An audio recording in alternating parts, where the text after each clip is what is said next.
पिछड़ा, अति पिछड़ा, पिछड़ा अति पिछड़ा, MY समीकरण। ऐसे समीकरण वाले प्रोफेसर साहब विश्वविद्यालय के बैठ करके अब तक वाले जुमले वाले पत्रकार को कह रहे हैं कि हिंदू ईवीएम और मुस्लिम ईवीएम। उनसे कहा गया कि आप पीछे चल रहे हैं, तो उनका सीधा कहना था कि हाँ, मुस्लिम इलाकों का जो ईवीएम है वहां से वो खुला है, वहां पर हमें समर्थन कम मिलेगा, जाहिर है हमारे विरोध में है वो, तो हमको अभी इंतजार करते हैं दूसरा ईवीएम खुलेगा। कौन सी बड़ी बात कह दी, और स्ट्रेट बात है, ये सपाट है। अब दिक्कत क्या है, कुछ बात अब अंडर द कारपेट नहीं रह रही है, पर्दे के पीछे नहीं रह रही है, सामने से बात हो रही है। और ये कह रहे थे कि नहीं, हम सारा कुकर्म करेंगे लेकिन पर्दे के पीछे करेंगे, सामने तो साफ सफेद कॉलर लेके चले आएंगे, MY समीकरण बनाएंगे लेकिन पर्दे के पीछे बनाएंगे। मुस्लिम यादव उसको कहते हैं, MY को मुस्लिम यादव। मुस्लिम यादव समीकरण पिछले 36-37 वर्षों से चला आ रहा है और ना जाने आगे कब तक चलेगा। अब आगे अगर टूटेगा तो टूटेगा, भगवान जाने।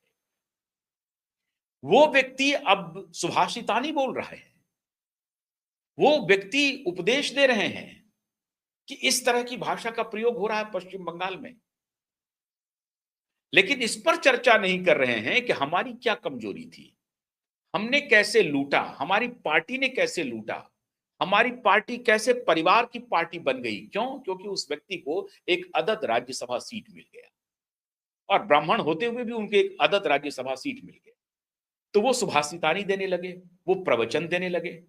इस पर चर्चा नहीं हो रही है कि एक ही व्यक्ति के परिवार से पिता मुख्यमंत्री, पत्नी मुख्यमंत्री, बेटा डिप्टी चीफ मिनिस्टर, दूसरा बेटा डिप्टी चीफ मिनिस्टर, बेटी MP, तीसरी बेटी उम्मीदवार, समाजवाद नजर आ रहा है।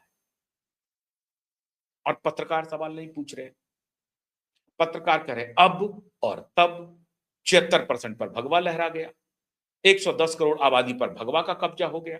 अब क्या? अब जब ऐसी स्थिति है तब विचार करने की आवश्यकता हो गई है अपोजिशन की। तो क्या अपोजिशन आंतरिक विरोध को छोड़ करके इकट्ठा हो जाएगा? अरे तो इकट्ठा हो जाएगा, कौन इकट्ठा नहीं है? सभी इकट्ठा है। इकट्ठा होकर के भी देख लिया, आप कुछ नहीं उखाड़ सके। देशी भाषा में मैं कह रहा हूं, नहीं उखाड़ सकी। क्यों? क्योंकि आप समस्या की जड़ में जाना नहीं चाहते, आप ये चर्चा नहीं करना चाहते कि अपोजिशन की मूल समस्या क्या है, अपोजिशन अपनी साख खो क्यों रहा है, इस पर जाना नहीं चाहते। तो अब तब में फंसे हुए हैं, तो अब आपको भगवा से डर लग रहा है, और भगवा के बहाने उस आबादी को डराने की कोशिश कर रहे हैं। तो प्रोफेसर साहब लेकिन इस मुद्दे पर चर्चा ही नहीं कर रहे हैं कि भाई हमारी पार्टी जो इंक्लूसिव पॉलिटिक्स हमें करनी थी, इंक्लूसिव डेमोक्रेसी, हमको फंक्शनल डेमोक्रेसी में तब्दील करना था, हमें इंक्लूसिव काम करना था, वो हमने किया नहीं। हमने तो समाज को जातियों में विभाजित किया, एक्सक्लूड किया, इंक्लूड किया, इसका खेल खेला 36-37 वर्षों तक। तब हाशिए पर खड़े हैं, अब आने की उम्मीद नहीं है, इस पे चर्चा नहीं कर रहे हैं।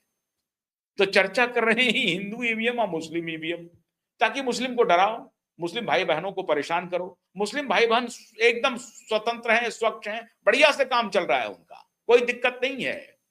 उन कट्टरपंथियों के लिए हैं, उन गुंडों के लिए हैं जो ऐसे प्रोफेसर के एजेंडे पर चल करके समाज में विश्वमन करते हैं। ऐसे तथाकथित प्रोफेसर और तथाकथित पत्रकारों के बहकावे में आ जाते हैं और अब तब के उलझन में पड़ जाते हैं। दूसरा एक और अब तब आ रहा है, आजकल वकील साहब बन गए हैं पत्रकार, और उन्होंने विश्वविद्यालय के प्रोफेसरों को आमंत्रित कर दिया, वही पीयर ग्रुप।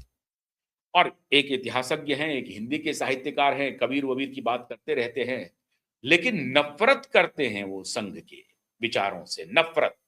और जब वकील साहब उनको कहते हैं कि नहीं नफरत थोड़ा ये हो गया, विरोध करिए, बोला हाँ हाँ हाँ ठीक है, मैं करेक्ट कर लेता हूं, मैं वापस कर लेता हूं, नफरत नहीं करना चाहिए।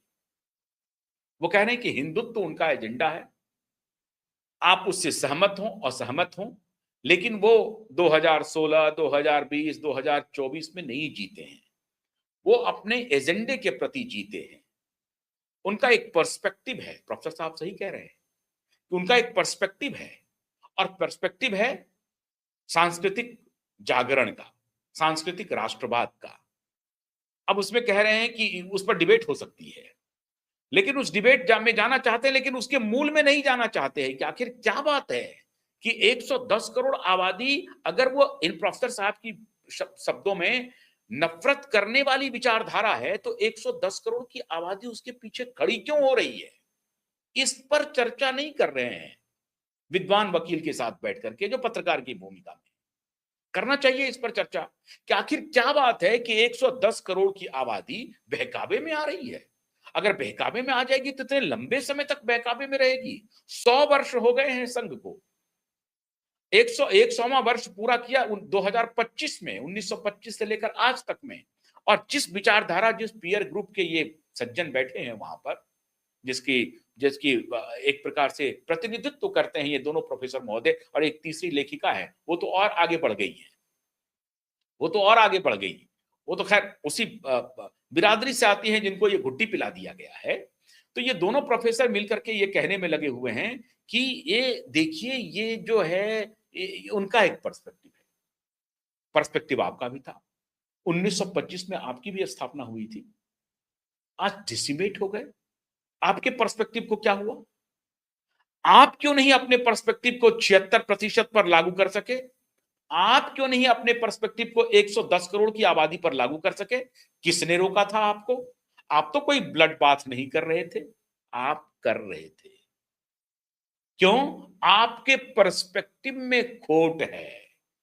Power comes with the barrel of gun. और आप चाहते हैं कि 110 करोड़ आपकी बात को मान ले। आप चाहते हैं कि 76% आबादी आपकी बात को मान ले। पर्सपेक्टिव तो है दोनों का ना। एक कह रहा है सांस्कृतिक राष्ट्रवाद और एक कह रहा है पावर कल कम्स बाय और with the barrel of gun. सत्ता जो है वो बंदूक की दुनाली से आती है, यह आपका पर्सपेक्टिव है। And you think that people should avoid your perspective, follow your perspective. How come professor साहब? तो इस पर तो चर्चा करिए। और अब तक वाले पत्रकार इस पर चर्चा नहीं कर रहे हैं। मैं फिर कह रहा हूं कि मैं नहीं आना चाहता था, इस दलदल में उतरना नहीं चाहता था, लेकिन इन्होंने मजबूर कर दिया। और तब मुझे लगा कि नहीं, इनको काउंटर करना चाहिए और कैमरे पर करना चाहिए। और तब मैं ये काउंटर कर रहा हूं। ये अभी कह रहे हैं कि उनका पर्सपेक्टिव है वकील साहब के सामने, तो उनके पर्सपेक्टिव को जनता ने 100 वर्षों में स्वीकार किया। और आप खुद कह रहे हैं 76%, एक पत्रकार कह रहे हैं 76% ने स्वीकार कर लिया, क्योंकि भगवा लहरा गया 76% पे। तो आप भी 1925 में यात्रा शुरू किए थे। आप जो एक बचा खुचा स्टेट था उसको भी गवा दिया इस बार। एग्जैक्ट 100 साल के बाद खत्म हो गए, डेसिमेट हो गए पूरी तरह से। आपको खत्म किया किसने? सांस्कृतिक राष्ट्रवादियों ने, या आपने खुद को खत्म किया? अब आप कह रहे हैं कि इंस्टीट्यूशन पर कब्जा हो रहा है। अरे प्रोफेसर साहब, इंस्टीट्यूशन पर कब्जे की बात क्या कह रहे हैं आप? कैसे आपके मुखारबिंद से निकल रहा है? आपको अगर चर्चा करनी चाहिए थी तो आपको चर्चा करनी चाहिए थी बहरुल इस्लाम की। करते चर्चा और इस वकील साहब को पूछते कि श्रीमान बहरुल इस्लाम कौन थे? कौन थे बहरुल इस्लाम? वकील साहब और प्रोफेसर साहब पूछे बहरुल इस्लाम कौन थे?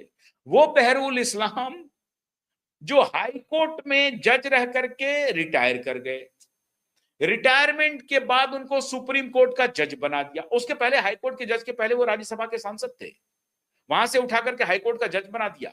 हाई कोर्ट के जज बनते हुए वो रिटायर कर गए, रिटायरमेंट के बाद उसको सुप्रीम कोर्ट का जज बना दिया। 14, 15 या 1 महीने के लिए वो सुप्रीम कोर्ट के जज बने। और बिहार के निवर्तमान मुख्यमंत्री, जो अब इस दुनिया में नहीं है, जगन्नाथ मिश्रा के समर्थन में एक वर्डिक्ट दिया। वर्डिक्ट देने के बाद इस्तीफा दिया और फिर वो लोग राज्यसभा पहुंच गए, लोकसभा पहुंच गए, फिर सांसद बन गए बहरुल इस्लाम। अब बताइए इंस्टीट्यूशन को किसने तोड़ा? अब चलिए, इमरजेंसी की बात मैं करना नहीं चाहता, मैं नहीं करना चाहता हूं इमरजेंसी की बात। वकील साहब को याद होगा, अभी वकील साहब के पीयर ग्रुप के थे वो व्यक्ति, तथा कथित रूप से इनके लेफ्ट इकोसिस्टम के थे, चंद्रचूड़ साहब, जो अपने ही पिता के 5 जज बेंच के वर्डिक्ट को 7 बेंच जज ने, लार्जर बेंच ने कहा कि वो गलत था। क्या गलत था? Right to come to right to get the justice. Jabalpur court बनाम, जबलपुर डीएम बनाम कोर्ट का मामला है ना आपके संज्ञान में, स्टेट ऑफ इंडिया है ना, या नहीं है? कहा कि right to get the justice, emergency लगी हुई है, you do not have power to get the justice. आपके न्याय पाने के अधिकार को सीज कर लिया गया है। प्रोफेसर साहब बैठ करके दलील दे रहे हैं वकील के साथ, इंस्टीट्यूशन डिस्ट्रॉय हो रहा है, इंस्टीट्यूशन खत्म हो रहा है। उसी इंस्टीट्यूशन से 5 राज्यों में चुनाव हो रहे हैं, आरोप नहीं लगा रहे। अच्छा, ये प्रोफेसर साहब देखिए जुगाली कैसे कर रहे हैं, तर्क देखिए कैसे गुमराह करते हैं, कैसे इंटेलेक्चुअल डिसऑनेस्टी है इनकी। एक वोट से तमिलनाडु में एक हार जीत हुई है, और एक वोट से इसके पहले भी हार जीत हुई है, एक वोट से सरकार भी गिरी है। एक वोट का ये सिग्निफिकेंस बता रहे हैं, और उस सिग्निफिकेंस को 27 लाख वोट जो अभी सस्पेंड है पश्चिम बंगाल में, उससे कोरिलेट कर रहे हैं। लेकिन एट द सेम टाइम ये नहीं कह रहे हैं कि 91 लाख वोट कटे हैं एसआईआर शुद्धिकरण में। अगर ये 91 लाख वोट रह जाते तो क्या होता? 27 लाख आपकी बात जायज है, मैं मानता हूं सुप्रीम कोर्ट को कहना चाहिए कि नहीं, 27 लाख व्यक्तियों की जब तक